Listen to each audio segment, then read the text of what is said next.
All right. So overall, how do you think the insulator and conductor lesson went? I thought it went pretty well. The students were very engaged.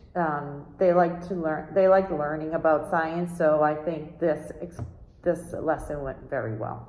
Yeah, I really enjoyed sitting in the lesson and watching the students be so like excited to learn about the new Right. vocabulary and the Yes. electricity unit. It was fun to watch. They love having the vocabulary in their science notebook. So Yeah. that, like later on, a couple days later, they took it out to review and they needed help on another assignment. So it's great to have the vocabulary in their notebook. I loved the creative way you guys are keeping notes in your notebooks instead Yes. of just having them copy it off the board. Right. They're very useful. Making them is great too. They love, instead of just copying it down, word definition, they like to have the frame where they cut and they lift it up and there's the definition underneath it. They really enjoy the vocabulary. Yeah, I thought that was really good.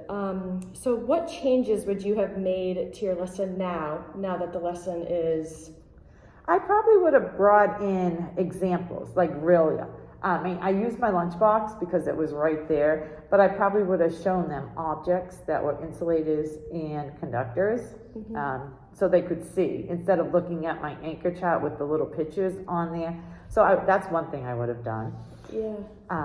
I probably would have had them practice some to see which was an insulator and which was a conductor in small groups. Yeah, I think that would be really good ideas. So I wanted to compliment you on some of the things that you did during the lesson. You looked really, really prepared with your vocabulary science wall, your electricity anchor chart, as well as the insulator and conductor anchor charts. I thought that was really good. You stated the objective, which was identify the difference between the insulators and conductors. I love how the word identify was in the objective because that is the type of vocabulary that the students are going to see on the Science and Technology MCAS. So I think it's good for them to constantly be hearing words that they will see on the test. Okay. You did a really good job having the students repeat after you for your objectives and vocabulary words. I also liked how you were pretending to be a student. Oh, yes, yes. You were like, oh, I see this word that I don't know. And then you were like, let's refer to our anchor chart. So I wrote that referring to the anchor chart when you didn't know the word insulator and conductor, it's reminding the students to use their resources that are in the classroom. Right. It's not just like a decoration, it's Right. an actual resource.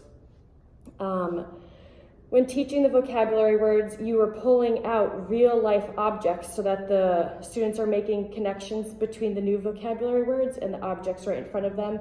I think you had stapler, you had your lunchbox, hand sanitizer. I thought those were all really good examples. You had your EL objective, which was define key terms related to insulator and conductors. The use of technology was perfect. Having your study jam video, the Google Slides with vocabulary and examples right in front of the students, which was really good. Yes, they need the visual to see what we're doing. Yes. I thought that was amazing.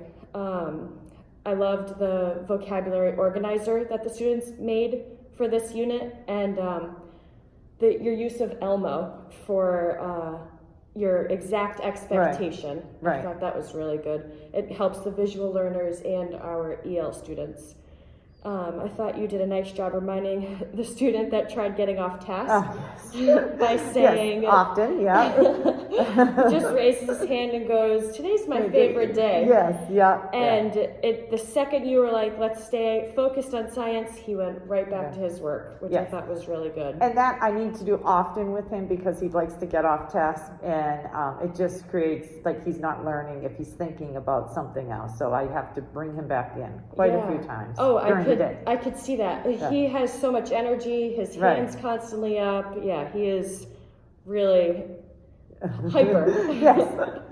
He's excited though. Excited about learning, and they love science. Most of my students do love science. And one thing that I did notice, he likes to kind of not challenge, but like kind of question you, like, Right. What is this, insulator and conductor? And he was like, it's both. Right, he did say that. That was the stapler. Yeah, and for him to be thinking that it could be both, I think that's really good Yes. that he's getting the lesson Right. into his head. He's got a lot of great ideas, especially in science. I think he does a lot of reading at home on science.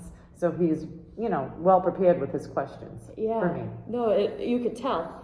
And I wrote, great job picking up objects in Yeah, your we're classroom. calling you on Milwaukee. So some suggestions that I had was maybe during the video you could possibly pause once or twice to check for True. student understanding. Yep.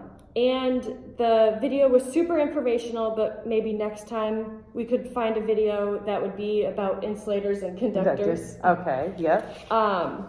And on the vocabulary organizer, the students maybe could put pictures to True, go yes. with each of the words, Yep, so that way the pictures would benefit the EL students right. with those Oh, that's a helpful great idea, visuals. yes. Yeah.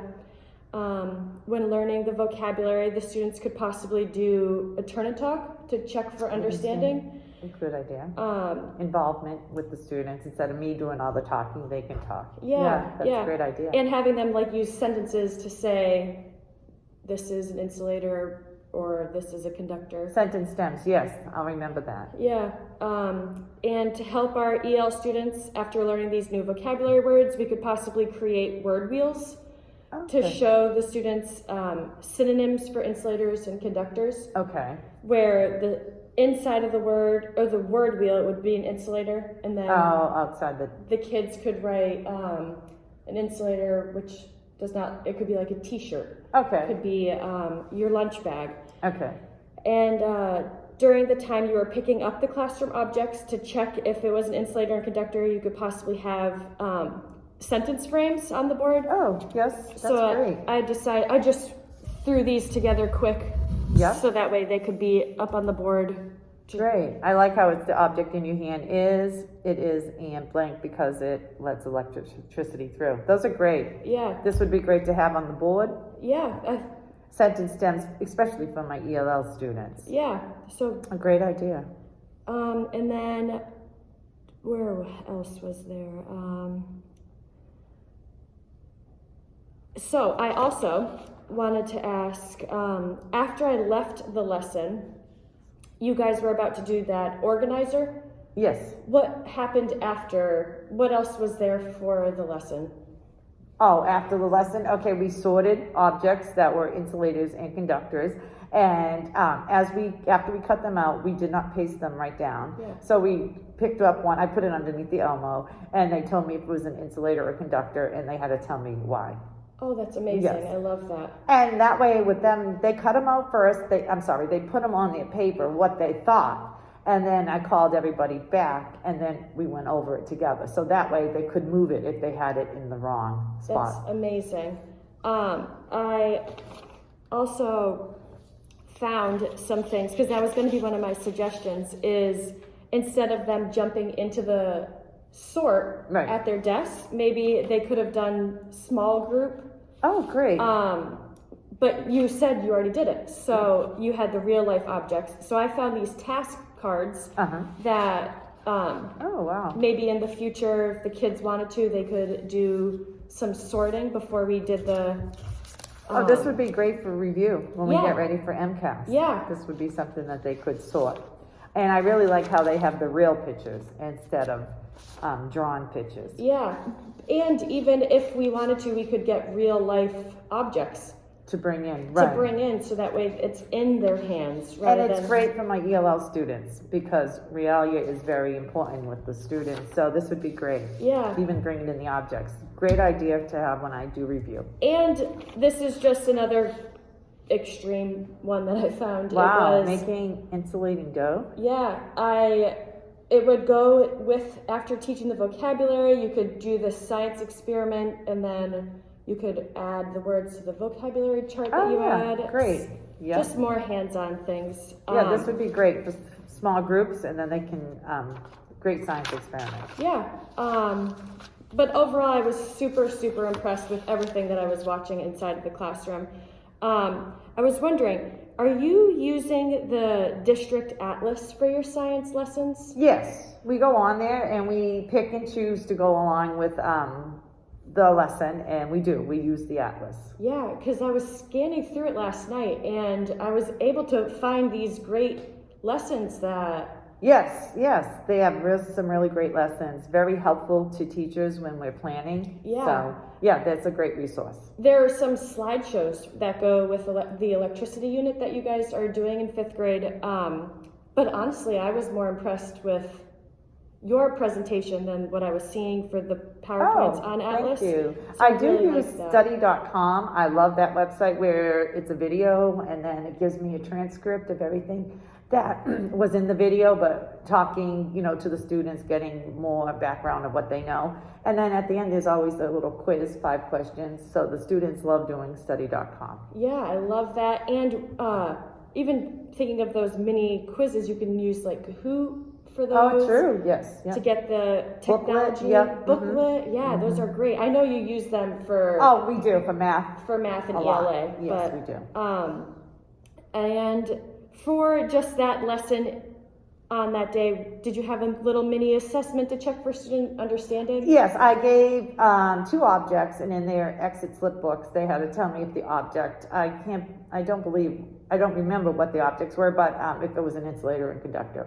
That's awesome. So they wrote a sentence, and then they told me very similar to this. That's perfect. And then I went around and checked it, and just about everybody was able to identify insulator conductor. That's really good. Yeah. And do you usually use science MCAS questions in your daily lessons? We do. or- Basically, at the end of the week, we go over everything that we learned through an MCAS open response and then multiple choice questions. Oh, that's Well, we've been doing the multiple choice questions together, so the students will work on it first and then we'll go over it as a class. That way I can see what they know, and then if they got it wrong, they can see the correct answer instead of me taking it, collecting it, and then handing it back, because usually they just stick it in their desks. Yeah. This way they do the questions and then we come together as a group and we go over them. And then I have them change to the correct answer if it's wrong. That's great. Great way of like just teaching them to, what was wrong, what they did wrong. Instead of, like I said, they just stick papers in their desk and they don't look at it again. This way they are held accountable for getting the right answer down Yeah. and seeing where their mistake was. I think that's great. And honestly, I mean, each year as the MCAS comes, it's getting harder and Very, harder and very harder. much so. So it's good that we're always referring and using the MCAS data. Right. And I also think that the hands-on lessons will be beneficial because the MCAS is turning more into